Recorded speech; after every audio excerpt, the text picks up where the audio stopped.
Hello mga kababy! Tara, luto muna tayo ng pagkain namin ngayong tanghalian. Bilang nanay, ang hirap ng araw-araw iniisip kung anong pwedeng ulamin. Kaya ito muna ang luto natin ngayon, longganisa, dahil ito ang gusto ng mga bata ngayon.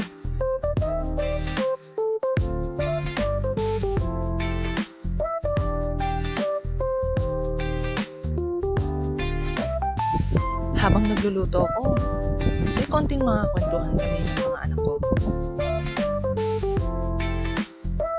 At eto na nga, habang kumakain kami, biglang napatanong sa akin si Alexa. Tanong pa nga niya, Mama, totoo ba talaga yung nangunguha ng bata? Kaya araw-araw ako napapaisip. Kaya kayo guys, ingat-ingat kayo, lalo na ang mga anak nyo ay nasa eskwelahan. Goodbye!